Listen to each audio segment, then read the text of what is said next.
In this video, you will learn what the bees are doing in the wintertime and what you should be doing in the wintertime.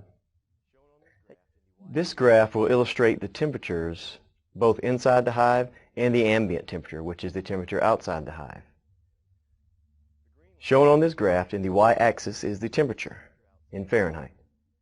Shown on this graph in the x-axis is the date. The green line shown here is the ambient temperature, that is the temperature outside the hive. The red line shown here is the temperature that the honeybees keep their cluster. As you can see, there's a huge difference between the ambient temperature and the temperature they keep the cluster. On average, the cluster temperature will be around 70 degrees. They maintain this high temperature due to thermogenesis, which is shivering. Shivering is simply the conversion of ATP into kinetic energy. This results in a loss of heat. Put simply, they shake. That makes it hot. When a lot of them are together, all of them are shivering, that produces a tremendous amount of heat, as you can see in the graph.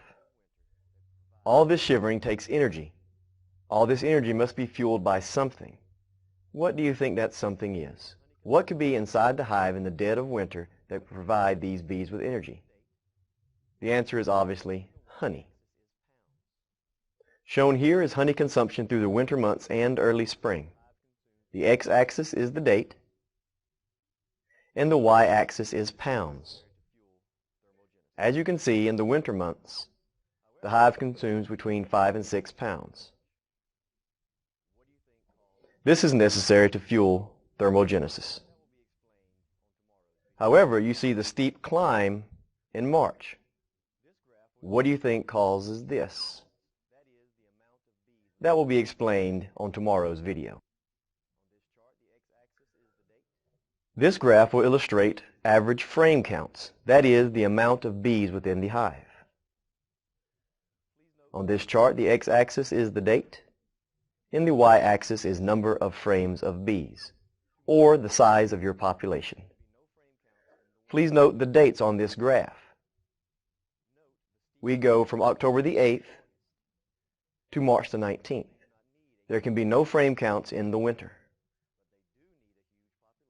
Note the steep drop in population after August.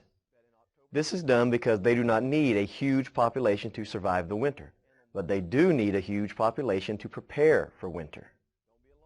Note that in October the 8th, frame counts averaged around 14, and on March the 19th, frame counts were down to 7.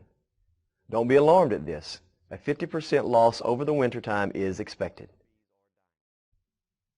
So, what are they doing in the wintertime, and what should you be doing in the wintertime? They are heating the cluster, consuming their resources, and the older bees are dying. What should you be doing? Nothing. Having Christmas, wrapping presents, Thanksgiving, skiing, whatever it is you do in the wintertime, but leave your bees alone.